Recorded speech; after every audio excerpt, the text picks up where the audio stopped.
if you could talk a little bit about the individual therapy that you do, some of the tools that you use, and how those work on a one-to-one basis, that would be great. Yes, well, most people contact me either via one of the counselling directory websites, like Counselling Directory or Psychology Today, or they might come directly from my own website, various psychotherapy services, and or referrals from people who know me.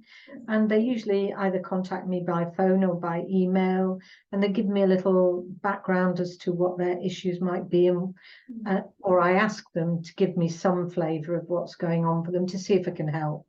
And usually, similar to group work, they tend to be people who have issues with relationships or with low mood or anxiety. So I tend to arrange a 15-minute meeting on Zoom at no charge, where they get to see me, get to have a chat with me, just to see if they feel comfortable with what I look like, really. Then we arrange an initial 1-hour assessment, and that's more really for them to tell me a bit more depth about what the issues are. And I tend to work in an exploratory, non-directive way, where it's really allowing the person to bring whatever they need to bring to the session about the difficulties that they're struggling with.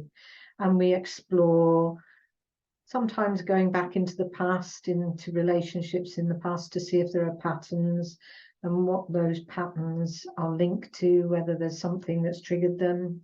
There are times when, for some people, if they're particularly anxious, I might recommend certain tools, that I might give them worksheets to send. Not for this, I don't work with the sessions with the worksheets. They're things that they can do at home and ask themselves about different patterns of behaviour that they might have, and that might bring up thoughts or experiences that we can use in the session.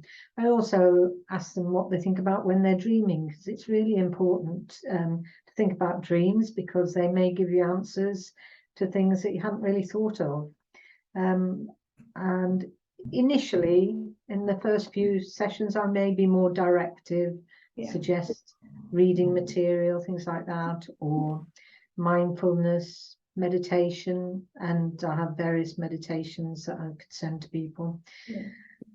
But it really is a free-floating experience where somebody says whatever comes to mind.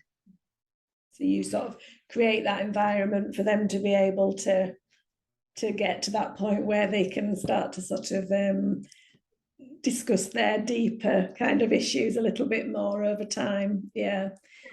And sometimes those issues might come up in the relationship. It's interesting, you know, they may not initially see me as their mother or their dad or a sibling that they don't like, but it's amazing when you start to become in touch with your personal feelings, that might come up, and it's being able to talk that through and express that difficulty and to challenge me, that the learning happens, if you like, about how to be different when you're back out in the world.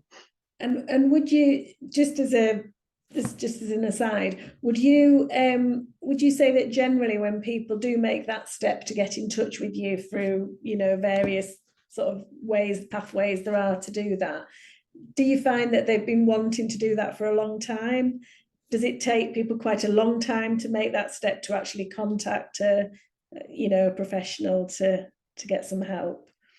I think it varies. Sometimes people know that there's been a problem for a long time, and they just struggle on, or think, no, I don't want to go to talk to somebody, because it's very exposing. It can be very embarrassing.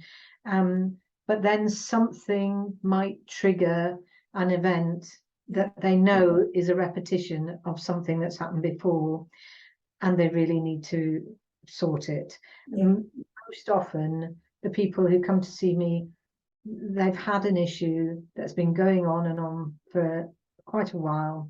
Although there are people that might come, for example, with couple relationship issues, and there's this sudden difficulty, but actually when you talk through it more, it's actually a repeat of something that has gone on for quite a while, and it's just in the closeness of that couple relationship that it somehow comes to the surface and needs to be addressed.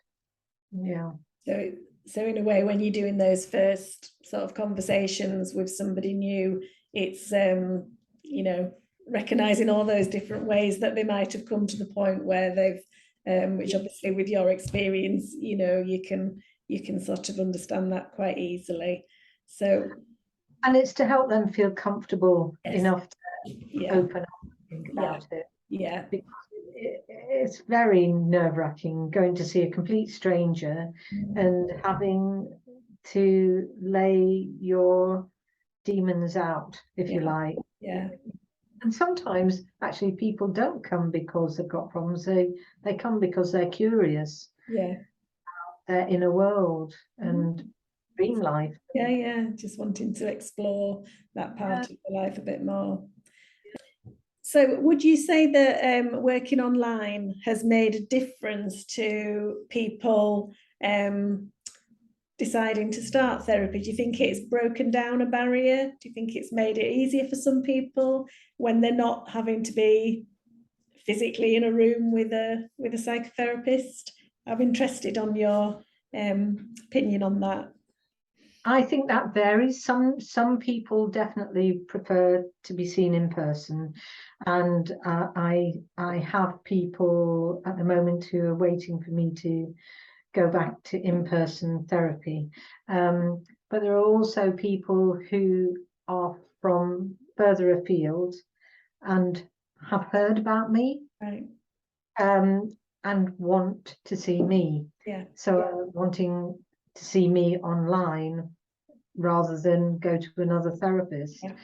But I think it also depends on some of the issues. Sometimes when it's a very deeply painful issue, sometimes a person can feel anxious more than they think they would, or they think they'd feel more anxious on Zoom.